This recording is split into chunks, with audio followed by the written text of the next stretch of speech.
मोक्ष कारण सामग्र्याम भक्तिरेव गरीयसी। आदि जगत गुरु शंकराचार्य जी ने भी कहा कि मोक्ष यदि किसी को चाहिए तो भक्ति ही करनी पड़ेगी। तो देखिए, सबसे पहले तो हमें यही पाठ पढ़ना है कि अगर हमको ईश्वर की शरण में जाना है, अगर हमें परमार्थ में चलना है, तो सबसे पहले अपने सुख की कामना का त्याग करना होगा। तभी हम ईश्वर पथ पर चल सकते हैं, ABCD प्रारंभ कर सकते हैं। जब तक अपने सुख की कामना है तब तक हम गुरु शरणागति नहीं कर सकते ठीक ठीक, उपासना हमारी नहीं होगी ठीक ठीक।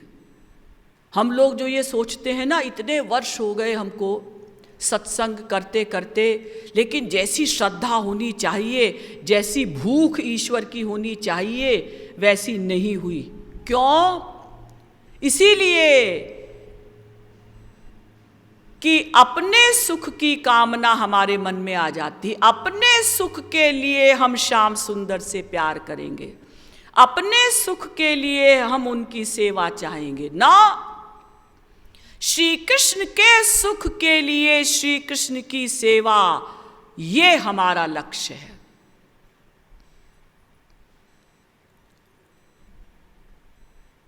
तो इस लक्ष्य की प्राप्ति में ये कामना ही बाधक है। तो हम क्या करें? इसके लिए हमें ये सोचना होगा कि हम आत्मा हैं।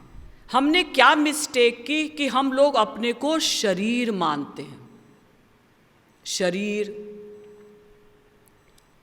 तो जब हमने अपने को शरीर मान लिया तो फिर शरीर के सुख के लिए हमें सोचना पड़ा।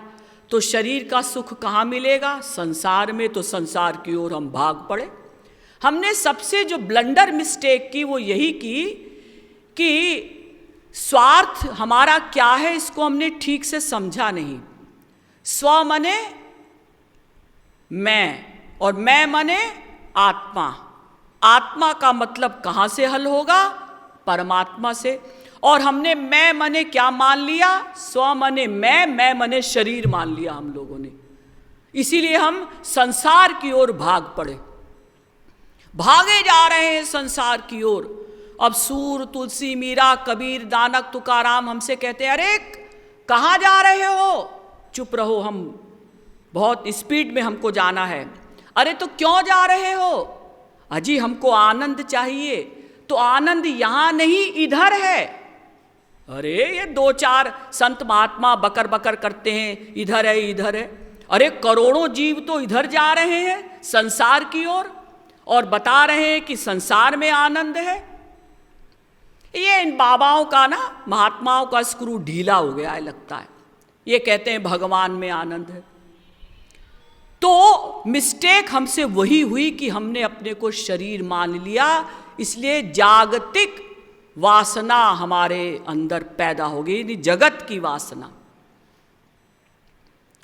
गड़बड़ी हमारे मन की है। ध्यान दीजिएगा, ये जो अनादिकाल से हमको ईश्वर प्राप्ति नहीं हुई, अनंत संत मिले तब भी हम अपना लक्ष्य नहीं प्राप्त कर सके, इसका कारण क्या है? इसका कारण यही है कि हमने मन की गलती नहीं मानी। मेन दोषी है मन।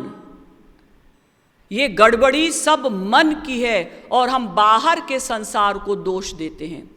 हमारी स्त्री बहुत खराब है, हमारा पति बहुत खराब है, हमारी माँ बहुत खराब है, हमारे पिता अच्छे नहीं हैं, हमारा पड़ोसी खराब है, हमारा देश खराब है। कोई खराब नहीं, तुम्हारा स्क्रू खराब है।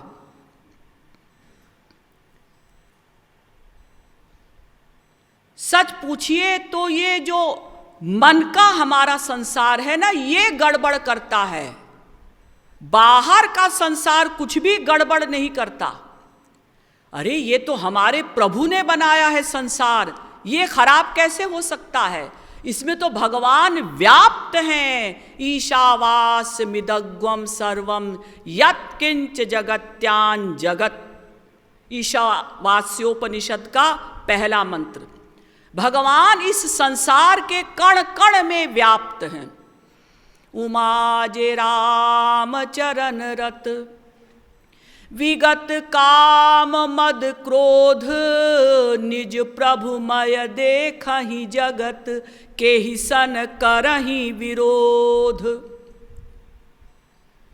वासुदेवात् परो ब्रह्मन् न चान्योर्थोस्ति तत्वतः।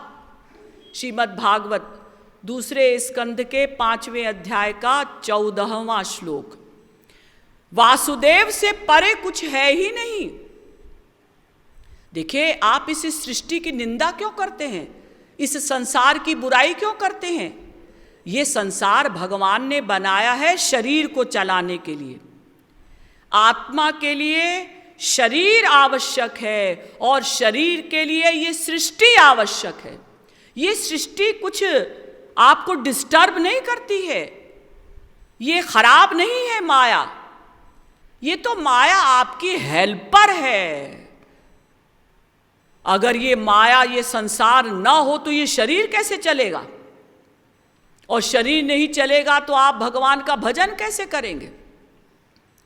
तो ये जो भगवान ने संसार बनाया है ना, ये गड़बड़ नहीं है कुछ, गड़बड़ है हमारे मन का संसार।